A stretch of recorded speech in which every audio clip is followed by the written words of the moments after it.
Mr. Fabrizi, thank you so much for your time. If I can first start by asking you, is the open borders policy, in your view, a problem for national security? Thank you for inviting me, and let me say from the start that what happened in Brussels has been a tragic event that hit not only Brussels but the whole Europe, and the 28 leaders of Europe have immediately expressed and issued a statement expressing their condolences and their common strength to fight terrorism. If I can add on a personal basis, I have been based 4 years in Brussels. I've taken many times the airplane from Zaventem Airport, and I took every day the metro to go to my work in the European Union quarter. So this tragedy hit the Europe in the heart. On your question, open border, I think we should clarify a question since the beginning. Europe has an external border, which any border are controlled, the people who enter and exit. But we have a Schengen system, which is within Europe. There's a visa-free system among the 26 European countries. This is an achievement which is very cherished to us, is a product of the trust within Europe. And in Europe, we have created a space without borders, and it's not our intention to make new borders. Having said that, we have to combine security of the external borders and keep the Schengen system alive, because the Schengen system is not only a political achievement but also is an economic one. It allows a free circulation of people, investment, services and capital. But is that slowly being chipped away at, Mr. Ambassador? Because we've seen the French reinstitute border checks after Paris. We've seen Belgium do the same in recent days. So is it your fear that that is slowly being chipped away at? But listen, the system in Schengen allows member states in some specific circumstances to reintroduce the borders. It is something that is allowed under the system. Of course, this restriction should be motivated, should be temporary, and should be notified to the European Commission. So for the time being, we are within the flexibilities that the Schengen system allow.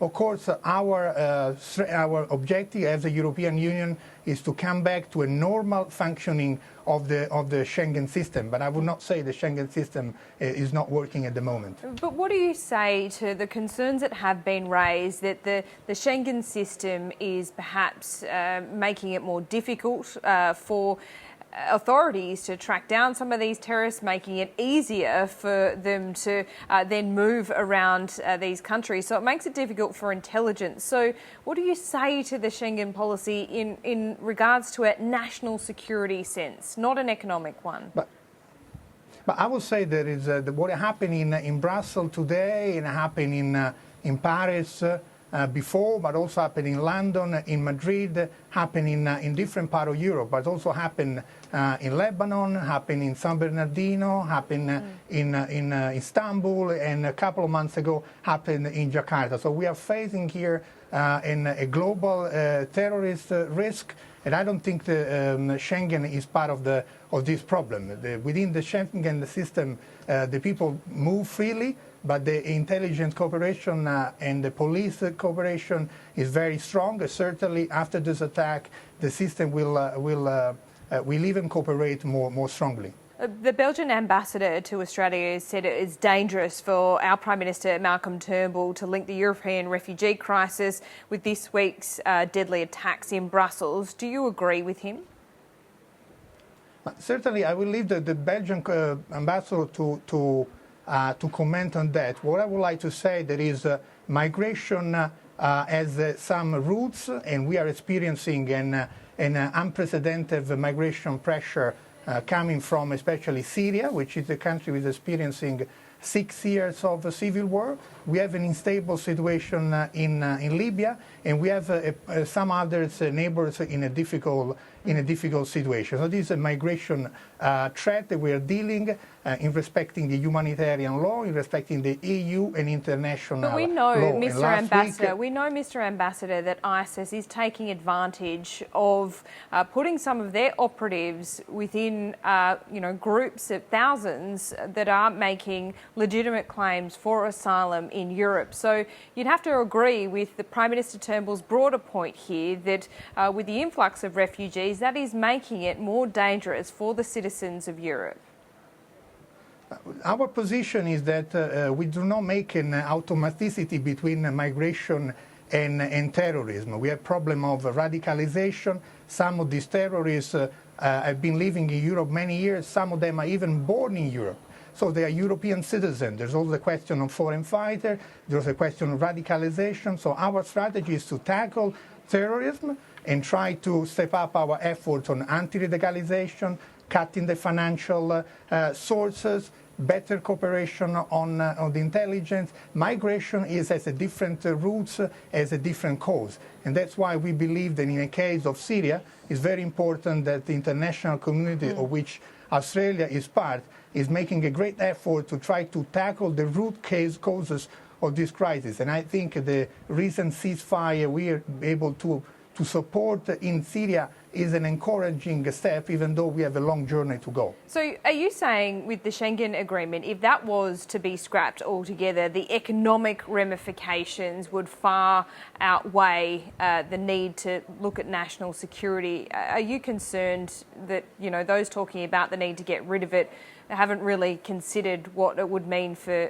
the economy of Europe? I would say 2 points. First one, Schengen is in existence since 20 years. So it's not born yesterday. Schengen is part of our life. I spent all my professional life in Europe within the Schengen system, benefiting from the system. And certainly did not have had any impact on national security. Certainly at this moment, the cooperation between national and international security is stepping up.